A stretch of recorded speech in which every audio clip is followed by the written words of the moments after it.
Bonsoir à tous. Sahaf Torkum. Aujourd'hui, on va aborder le sujet de la formation des préparateurs en pharmacie.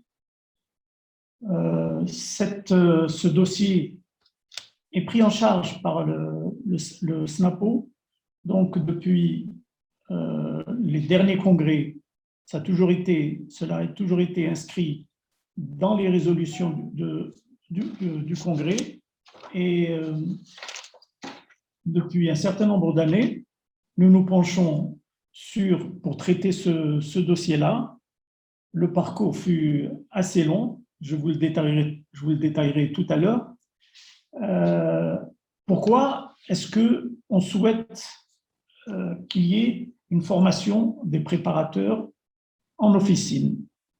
Pour plusieurs raisons, pour plusieurs motifs. Depuis les années 60, avant d'arriver aux années 70, il existait une formation de préparateurs en pharmacie dans les écoles, dans les instituts de formation paramédicale, principalement à Alger. Cette formation a été abandonnée au profit des besoins des structures publiques. Donc, le ministère de la Santé, les différents responsables des ministères de la Santé ont opté pour la formation donc, qui était destinée au secteur public. Le SNAPO a considéré qu'il était temps, après un certain nombre de décennies, où l'officine a quand même souffert d'un manque de qualification sur le plan des auxiliaires et des collaborateurs. Et chaque pharmacien sait quelles étaient les difficultés et quelles sont les difficultés jusqu'à l'heure actuelle pour recruter donc du personnel qualifié. Nous avons recruté du personnel soit avec des formations universitaires, soit surtout avec beaucoup d'expérience, ce qui a favorisé un peu le nomadisme de ces vendeurs, entre guillemets, puisque ce terme-là a pour moi une connotation très, très péjorative. Nous sommes dans un maillon important de notre système de santé et il va de soi que nos aspirations en tant que pharmaciens et en tant que syndicats, c'est d'essayer de redonner et d'étoffer les équipes officinales avec un meilleur niveau de compétence au service de la santé et du citoyen. En même temps, cette formation que nous souhaitons et qui est en train de se mettre en place, c'est voulu un bond qualitatif permettant à l'officine algérienne de retrouver ses lettres de noblesse et de s'affirmer comme un maillon indispensable de notre système de santé. De par le monde, on le sait, en tant que pharmacien, notre métier a beaucoup évolué.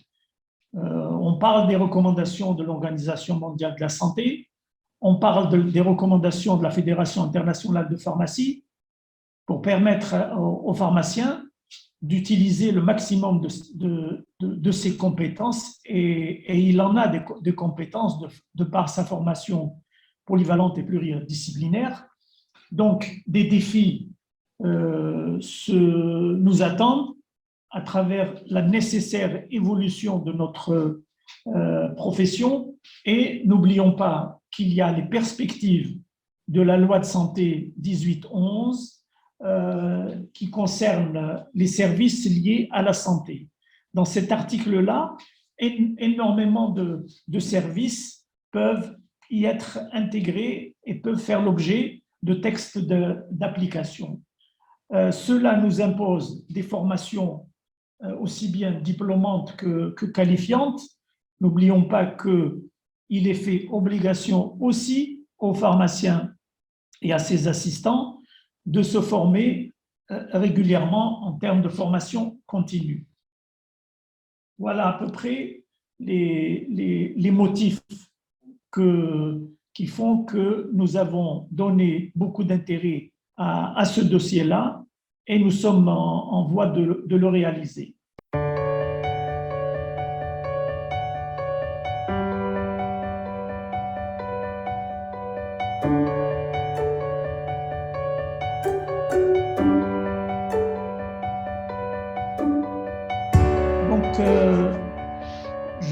un mot sur l'historique et le parcours de ce dossier de formation. Pour expliquer que ça n'a pas été facile et que nous avons mis 5 ans pour arriver à pouvoir espérer lancer cette formation. La première étape fut l'approche avec le ministère de la Santé. Ça a été rejeté. Il y a eu des écueils d'ordre juridique et d'ordre réglementaire. On ne pouvait pas prétendre à la formation de préparateur, je dis bien de préparateur, parce qu'il existe une formation pour les préparateurs en milieu hospitalier. Donc, c'est géré par un décret, c'est géré par des textes, ça a un parcours très difficile au niveau du Premier ministère, de la fonction publique et avec réalisation et création de postes budgétaires. Donc, on s'est adressé, pour faire court, on s'est adressé par la suite au ministère de la formation professionnelle et donc on a élaboré avec le ministère de la formation professionnelle, ils étaient suffisamment à l'écoute par rapport à notre engagement, on a élaboré donc un projet de formation en 24 mois avec 18 mois de théorie et 6 mois de pratique. Et malheureusement, ça n'a pas été, encore une fois, validé par le ministère de la Santé. Donc, c'est uniquement lors de ce mandat que les conditions étaient favorables au niveau du ministère de la Santé. Nous avons trouvé oreille attentive et écoute, et nous avons pu commencer à travailler sur cette formation, donc avec l'Institut national de la formation paramédicale à Alger. Donc, un programme a été élaboré avec les équipes pédagogiques de ces instituts. Ça a été validé par le ministère de la Santé et donc nous sommes actuellement à la phase pratiquement de réalisation puisque des dates ont été c'est-à-dire programmées, des écoles de formation qui sont des écoles agréées par le ministère de la Santé ont été choisies. Les premières écoles sont une dizaine d'écoles qui sont réparties sur le territoire national, Est, Ouest et Sud. Ceux du centre n'ont pas encore été choisis, mais elles le seront prochainement. Voilà, il y a un plan aussi de communication qui est très ambitieux, qui a été mis en place et qui est en cours à partir du 20 de ce mois.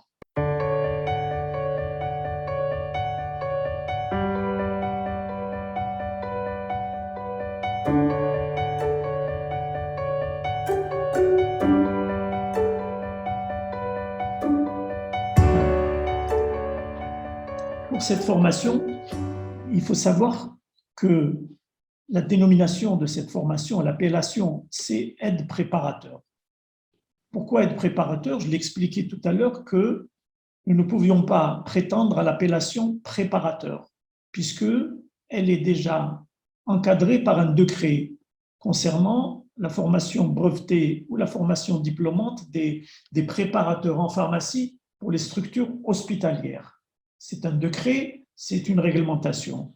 Donc, la solution qu'on a trouvée, et ceci grâce à la direction de la formation, c'est de s'inscrire dans l'appellation aide préparateur.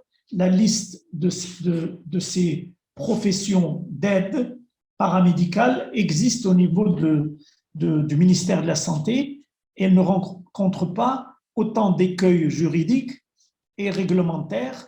L'itinéraire est souple et peut être réalisé au niveau de la direction de la formation. Donc, nous partons sur cette appellation d'aide préparateur. Cette formation d'aide préparateur comporte donc ce qu'on appelle la formation initiale, c'est-à-dire que le candidat prétendant à cette formation doit avoir un niveau de terminale ou bac s'il souhaite intégrer cette formation. Cette formation aura une durée de 18 mois, 12 mois de formation théorique et 6 mois de stage. On a un volume horaire qui, théoriquement, devrait avoisiner les 522 heures et nous avons réalisé ce programme de formation avec les enseignants pédagogues de l'Institut national de la formation paramédicale. Nous avons inclus dans ce programme de formation toutes les matières scientifiques et techniques avec un volume horaire bien entendu raisonnable. Il ne s'agit pas de prétendre à une formation universitaire, mais on inclut les modules, les matières comme la pharmaco générale, on inclut la pharmacie galénique, on inclut l'informatique, etc. C'est un programme suffisamment étoffé, suffisamment chargé. Je pense que tout le monde a compris que c'est la formation initiale. On a, sur cette formation, on a aussi deux autres volets. Le second volet concerne les aides-soignants. Pourquoi les aides-soignants? Les aides-soignants subissent aussi une formation dans les écoles, dans les instituts du ministère de la Santé et ont déjà des prérequis. Donc, qu'est-ce qu'on a fait? On a pris les 18 mois de la formation initiale et on a revu le programme en supprimant les prérequis, ce qui va nous donner pour la formation des aides-soignants et pour qu'ils deviennent des aides préparateurs, une formation relativement courte de 6 mois. Nous avons aussi, en tant que SNAPO, travaillé sur ce programme-là en faisant très attention aux différentes matières pour que ces aides-soignants deviennent des aides préparateurs. D'accord? Donc ça, c'est le deuxième volet. Le troisième volet de cette formation, c'est, et ça, ce n'est pas une formation qui va être lancée rapidement, mais c'est une projection à moyen terme qui est très intéressante. Nous savons que nous avons dans les officines à peu près 50 000 employés. Bien entendu, on ne va pas toucher les 50 000 employés, mais on mettra sur cette formation qui sera une formation en alternance. Si le pharmacien souhaite qu'un de ses employés ou deux de ses employés intègrent cette formation, donc l'employé travaillera partiellement et à travers une convention qu'il aura signée, l'employé pourra, selon un programme pédagogique bien déterminé, continuer, plutôt parfaire sa formation avec la formation de l'expérience de base. Voilà quels sont les 3 axes, les 3 volets de ces formations, ce qui est suffisamment ambitieux. Comment vont se dérouler ces formations? Elles vont se dérouler dans des écoles agréées par le ministère de la Santé, avec des programmes validés, avec un corps d'enseignants validé, avec le sceau et le cachet du ministère de la Santé. Ces écoles ont déjà l'agrément pour former les auxiliaires paramédicaux, donc ils ont déjà l'expérience. Nous avons un droit de regard sur le corps enseignant de ces écoles. Nous avons demandé à avoir un droit de regard pour voir quels étaient les différents profils de ces formateurs. Tout se fait en collaboration avec le ministère de la Santé, avec le SNAPO, et les écoles ne sont pas seules à manœuvrer ou à avoir l'initiative sur tout. Voilà quelles sont les garanties concernant cette formation. Je ne pourrai pas entrer aujourd'hui dans tous les détails, mais nous assurons, il faut savoir que nous assurons la garantie de cette formation.